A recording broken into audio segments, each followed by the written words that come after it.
Hello साथियों, जय हिंद, वंदे मातरम। स्वागत है आप सभी का एक बार फिर से आपके अपने यूट्यूब चैनल रानी लक्ष्मीबाई क्लासेस में। साथियों, मध्य प्रदेश पुलिस एग्जाम 2023 के लिए जो हमारी साइंस का पूरा निचोड़ चल रहा है, इसमें साथियों आज है क्लास 21वीं। इससे पहले हमने साइंस की 20 क्लासें करा दी हैं। अगर आप लोगों ने इन 20 क्लासों को नहीं देखा है तो इसी क्लास के नीचे जब आप लोग जाएंगे तो आपको इन 20 क्लासों की लिंक मिल जाएगी। साथियों, जाकर सारी क्लासें देखिएगा। 500 अति महत्वपूर्ण प्रश्नों की सीरीज चल रही है हमारे यहाँ। तो साथियों, आप सभी का स्वागत है। आइए आज की क्लास का आगाज करते हैं। साथियों, अब आपकी परीक्षा स्टार्ट होने में बहुत ज़्यादा समय नहीं बचा है। मुश्किल से 12-13 दिन लग रह गए हैं। तो आप लोग जी जान लगा दीजिए, कुछ भी करिए साथियों, इस बार सिलेक्शन आपको लेना है। वर्दी इस बार आपको लेना है। रख हौसला, वो मंजर भी आएगा, प्यासे के पास चलकर समंदर भी आएगा। थक कर ना बैठे मेरे मंजिल के मुसाफिर, मंजिल भी मिलेगी और मिलने का मजा भी आएगा। तो आइए स्टार्ट करते हैं। 450 प्रश्नों तक हम देख चुके हैं पिछली क्लासों में। साथियों, आज स्टार्ट करते हैं 451वां प्रश्न से। तो देखिए, निम्नलिखित में से उत्प्लावन बल किसका निम्नलिखित में से उत्प्लावन बल किस कारक पर निर्भर करता है? तो भैया, जो उत्प्लावन बल है यह घनत्व पर निर्भर करता है। किस पर? घनत्व पर निर्भर करता है। That's your answer. ठीक है, किस पर निर्भर करता है? घनत्व पर। आइए अगला प्रश्न हम लोग देखेंगे। ये रहा आपकी स्क्रीन पर अगला प्रश्न।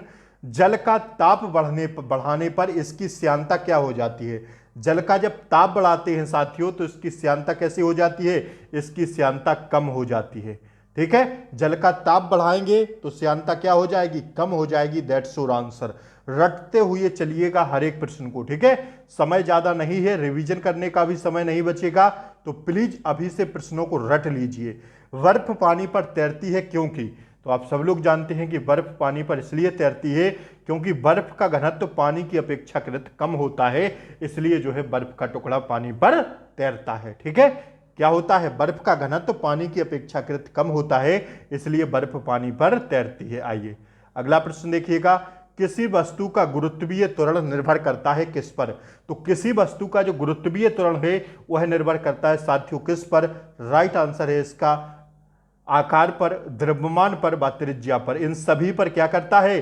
किसी वस्तु का गुरुत्वीय त्वरण निर्भर करता है। तो ये सभी इसका राइट आंसर है। बढ़ते हैं अगले प्रश्न की ओर। अगला प्रश्न हम लोग देखेंगे। ये रहा आपकी स्क्रीन पर अगला प्रश्न। देखिए, साथ साथ हमारे आंसर देने का प्रयास करिए आप लोग। पृथ्वी के गुरुत्वाकर्षण क्षेत्र की तीव्रता अधिकतम होती है कहां पर? पृथ्वी के गुरुत्वाकर्षण क्षेत्र की तीव्रता अधिकतम कहां पर होती है? तो भैया विषुवत रेखा पर होती है। कहां पर?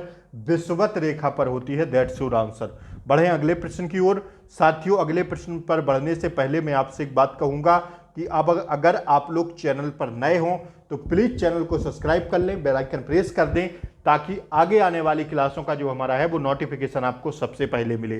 साथियों, जैसे ही आपके एग्जाम स्टार्ट होंगे 12 अगस्त से, तो जिस किसी स्टूडेंट का बाद में पेपर होगा उन लोगों के लिए थोड़ा बेनिफिट रहेगा। क्यों? क्योंकि मैं आप लोगों के लिए 12 अगस्त से पर डे रोज शाम को जो है एनालाइज लेकर आऊंगा। चाहे साइंस हो, चाहे जीके जीएस हो, या साथियों एमपी जीके हो, करंट अफेयर्स हो, जितने भी प्रश्न बनेंगे रीजनिंग वगैरह सबके मैं आप लोगों के लिए लेकर आऊंगा शाम के टाइम रोज एग्जाम एनालाइज।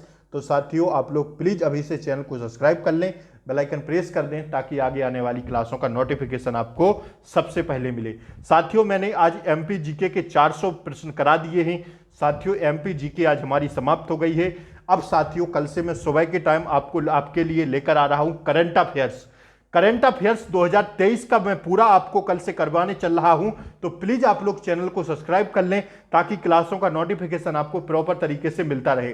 साथियों, एक बात आप लोग ध्यान रखिएगा, कौन कौन चाहता है आप लोग एक बार कमेंट बॉक्स में जरूर लिखें कि हां सर, करंट अफेयर्स की क्लास चालू करिए। आप लोग सब लोग बताइएगा एक बार कमेंट बॉक्स में कि कौन कौन चाहता है कि कल से करंट अफेयर्स की क्लासें आपको रेगुलर मिले। जरूर बताइएगा कमेंट बॉक्स में। ठीक है, आइए अगला प्रश्न देखिएगा। पृथ्वी के गुरुत्वाकर्षण क्षेत्र की तीव्रता अधिकतम होती है किस पर? विषुवत रेखाओं पर। किस पर? विषुवत रेखाओं पर। That's your answer. सॉरी, ये अगला प्रश्न है, देखिएगा। पृथ्वी के गुरुत्वाकर्षण क्षेत्र की तीव्रता अधिकतम होती है ध्रुवों पर। किस पर? ध्रुवों पर। मैंने सोचा वो पिछला वाला प्रश्न है। ठीक है, इसका आंसर था विषुवत रेखा पर। इसका राइट आंसर होगा साथियों, पृथ्वी के गुरुत्वाकर्षण क्षेत्र की तीव्रता अधिकतम होती है ध्रुवों पर। ठीक है, आइए पहले एक बार क्लास को यार आप लोग लाइक कर दें, लाइक करिए एक बार क्लास को, और साथियों चैनल को सब्सक्राइब करिए। ठीक है, और साथियों एक बार शेयर कर दीजिए क्लास को, सभी स्टूडेंट तक पहुंचा दें जो इस बार जी जान लगा के एमपी पुलिस की तैयारी कर रहे हैं। गुरुत्वीय त्वरण का मान शून्य होगा कहां पर? तो गुरुत्वीय त्वरण का मान जो शून्य होगा साथियों वह होगा कहां पर? ध्यान रखने योग्य बात है यहां पर जो है, कहां पर होगा? ध्यान रखिएगा, पृथ्वी के केंद्र पर गुरुत्वीय त्वरण का मान शून्य होगा पृथ्वी के केंद्र पर। That's your answer. बढ़ते हैं अगले प्रश्न की ओर। आइए अगला प्रश्न देखिएगा, पृथ्वी की बढ़ती गहराई के साथ गुरुत्वीय त्वरण का मान क्या होता है? पृथ्वी की बढ़ती गहराई के साथ गुरुत्वीय त्वरण का मान होता है साथियों क्या? ध्यान रखिएगा आप लोग, घटता है। ठीक है, आइए अगला प्रश्न देखिए, जी का मान निर्भर करता है समीप रखे अन्य पिंडों के द्रव्यमान पर नहीं। पिंडों के द्रव्यमानों पर नहीं, पिंडों के मध्य पर नहीं, पिंडों पर नहीं करता है साथियों, तो इसका राइट आंसर हो जाएगा उपयुक्त डी। ठीक है, जो जी का मान होता है यह निर्भर कहां करता है भैया? तो लिखिए इसको, फटाफट छापिए। जी का मान निकाय के आकार, लिखिए लिखिए, जी का मान निकाय के आकार व आमाप, क्या व आमाप आदि से स्वतंत्र है। ठीक है, आकार व आमाप आदि से जी का मान भैया एकदम स्वतंत्र है, लेकिन पृथ्वी या ग्रह के द्रव्यमान और त्रिज्या पर निर्भर करता है, जिसके कारण गुरुत्व बल होता है। ठीक है, लिख लेना साथियों, अति महत्वपूर्ण प्रश्न है, इसका राइट आंसर हो जाएगा ऑप्शन डी। आइए अगला प्रश्न देखिए, किसी वस्तु का कार्य हो सकता है कहां पर? किसी वस्तु का कार्य हो सकता है धनात्मक, शून्य, ऋणात्मक या ये सभी? तो भैया किसी वस्तु का कार्य हो सकता है धनात्मक भी हो सकता है, शून्य भी हो सकता है, ऋणात्मक भी हो सकता है, ये सभी इसका राइट आंसर है। ठीक है, आइए बढ़ते हैं अगले प्रश्न की ओर। शक्ति का सामर्थ्य राशि है क्या? शक्ति की सामर्थ्य राशि है साथियों, ध्यान रखिएगा, अदिश। ठीक है, आइए कार्य करने की क्षमता को कहते हैं क्या? कार्य करने की क्षमता को कहते हैं ऊर्जा। ठीक है, आइए निम्नलिखित में से किसका मात्रक न्यूटन है? तो न्यूटन आप लोग नहीं जानते हैं किसका मात्रक है? बल का मात्रक होता है न्यूटन। आइए निम्नलिखित में से द्रव्यमान की इकाई नहीं है क्या? पाउंड, डाइन, ग्राम इकाई। द्रव्यमान की इकाई क्या होती है? क्या होती है? ग्राम होती है। होती है कि नहीं होती है भैया? बताइए आप लोग, होती है? डाइन नहीं होती है, पाउंड होती है, किग्रा होती है, ग्राम होती है।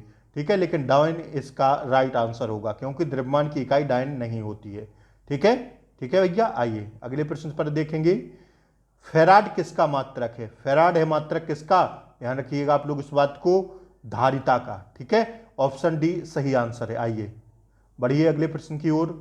पूरक मात्रक का उदाहरण है किसका? पूरक मात्रक का उदाहरण है साथियों घनकोण का। ठीक है, घनकोण का क्या होता है? पूरक। आइए निम्नलिखित में से ताप की इकाई है क्या? निम्नलिखित में से ताप की इकाई क्या है? ताप की इकाई है क्या? तो ताप की इकाई होती है क्या?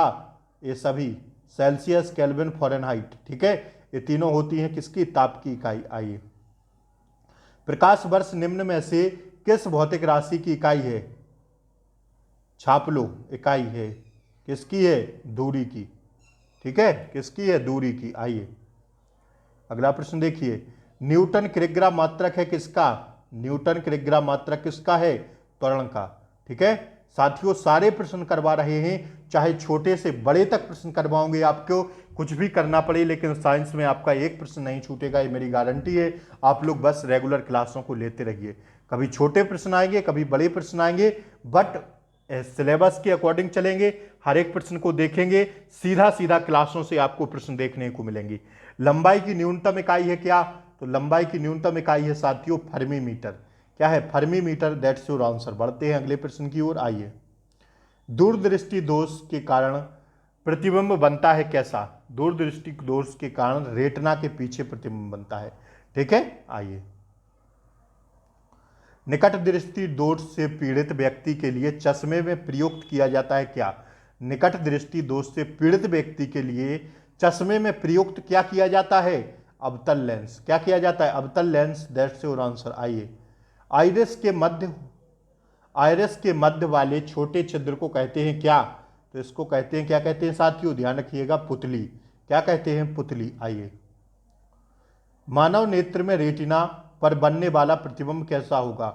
मानव नेत्र में रेटिना पर बनने वाला प्रतिबिंब जो होगा वो होगा सीधा होता है, परंतु उल्टा वाला प्रतिबिंब देता है। ठीक है, ऑप्शन बी इसका सही जवाब है। आइए अगला प्रश्न देखिए, नेत्र लेंस होता है कैसा? अभिसारी, अपसारी, उत्तल व अवतल, इनमें से कोई नहीं। तो नेत्र लेंस होता है अभिसारी।